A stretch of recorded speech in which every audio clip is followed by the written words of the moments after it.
निकेतन high school class 7 हमने SST में नागरिक शास्त्र के 4 लेसन किए थे, यानी सिविक्स के हमने 4 लेसन किए थे।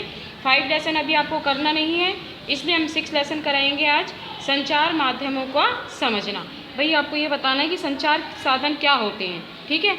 क्या होते हैं संचार साधन? संचार साधन होते हैं जो आपके विचारों को या बातों को एक स्थान से दूसरे स्थान पर जो प्रकट करते हैं, वो सारे आपके संचार के साधन होते हैं, ठीक है।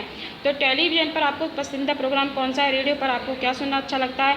फिर आप कौन से अखबार या पत्रिकाएँ पढ़ते हैं? क्या आप इंटरनेट पर सर्विस करते हैं? आपको उनमें सबसे उपयोगी क्या लगता है? क्या आप उस सब को जानते हैं जो प्राय सामूहिक रूप से रेडियो, टीवी, अखबार, इंटरनेट संचार करने साधनों के लिए प्रयोग में लिया जाता है? यह शब्द है मीडिया। इस पार्ट में आप मीडिया यानी संचार माध्यम के बारे में विस्तार से पढ़ेंगे। आप जानेंगे कि आप क्या काम करते हैं और कैसे परिवर्तन के जीवन को प्रभावित करते हैं। क्या आप किसी एक चीज़ को याद कर सकते हैं जो आपने सप्ताह में संचार के माध्यम से सीखी है? तो यानी कि आपका टीवी है, इंटरनेट है, ठीक है, ये सब क्या है? मीडिया है, ठीक है, जो संचार के सारे साधन आते हैं। तो स्थानीय मेले की दुकान से लेकर टीवी के कार्यक्रम तक जो आप देखते हैं, उन सबको संचार माध्यम यानी मीडिया कहा जाता है। मीडिया अंग्रेजी के मीडियम शब्द से निकला है। अब मीडिया का क्या है? मीडिया जो आपके न्यूज़ वगैरह होते हैं, जो मीडिया होते हैं, ये सब मीडिया है। तो मीडियम शब्द किससे निकला है? अंग्रेजी के मीडियम शब्द का बहुवचन है। किसका बहुवचन है? और इसका तात्पर्य कि उन विभिन्न तरीकों से जिनके द्वारा हम समाज में विचारों का आदान प्रदान करते हैं। मीडियम का अर्थ है माध्यम, क्योंकि मीडिया का संदर्भ संचार साधन माध्यम से, इसलिए हर चीज़ फ़ोन पर बात करने से लेकर टीवी पर शाम के समाचार पढ़ने सुनने तक मीडिया कहा जाता है। टीवी, रेडियो और अखबार संचार माध्यम के ऐसे रूप हैं जिनकी बहुत लाखों लोगों तक, इस देश के समूह तक है, इसलिए इन्हें जन संचार माध्यम या मास मीडिया कहा जाता है, ठीक है। जैसे टीवी, रेडियो और अखबार संचार माध्यम के ऐसे रूप हैं जिनकी पहुँच लाखों लोगों तक है और देश और विदेश के जन समूह तक है, इसलिए इन्हें जनसंचार कहा जाता है। अब आता है कि संचार माध्यम और तकनीक क्या है।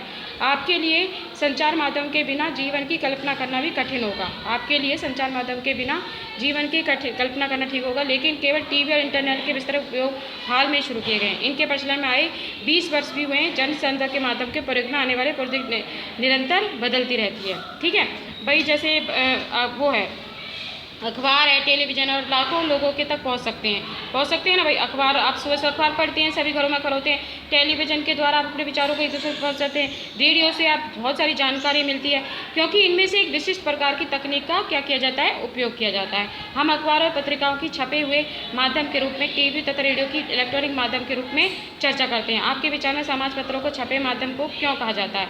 आगे पढ़ने पर आपको पता चलेगा कि यह नाम संचार माध्यम द्वारा प्रयोग में लाई जा रही तकनीक से सम्मिलित है। नीचे दिए गए चित्रों से आपको पता चलेगा कि पिछले सालों में जन संचार माध्यम के इस्तेमाल से में लाई जा रही तकनीक किस प्रकार बदली है, आज भी बदलती जा रही है। तकनीक तथा मशीनों को बदलकर आधुनिक बनाने से संचार के माध्यम से अधिक लोगों तक पहुंचाने में क्या मिलती है? मदद मिलती है। यानी कि तकनीक और मशीनों को बदलकर आधुनिक बनाने से संचार के माध्यम को अधिक लोगों तक पहुँचाने में क्या मिलती है?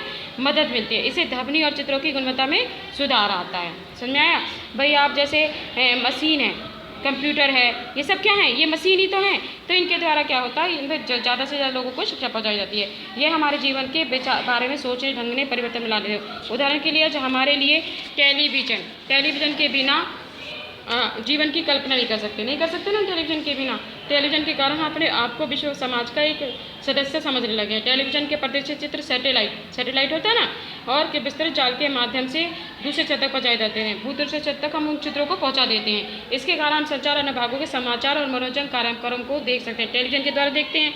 जापान तथा संयुक्त अमेरिका के होते हैं तो हम चेन्नई तथा जम्मू में बैठकर अमेरिका के फ्लोरिडा के समुद्री तूफान की छवियों को देख सकते हैं। टेलीविज़न ने दुनिया के इस बात को ला दिया। अब जैसे ये है, ये देखिए 1940 के दशक में इलेक्ट्रॉनिक मशीन जो है टाइपराइटर के जाने से पत्रकारिता की बात होती है। जो टाइप मशीन होती है ना, आपने देखा होगा, तो इसमें क्या करते हैं? इसमें जो आपके विचार होते हैं उनको टाइप करते हैं। तो ये टाइप मशीन कब चली थी? 1940 में। तो ये संचार के जो साधन होते हैं, इनके द्वारा हम विचारों को एक स्थान से दूसरे स्थानों तक पहुंचा देते हैं। समझ में आ गया सभी को ये लेसन? अभी इतना ही पढ़ेंगे, आगे पढ़ेंगे संचार माध्यम और ढंग।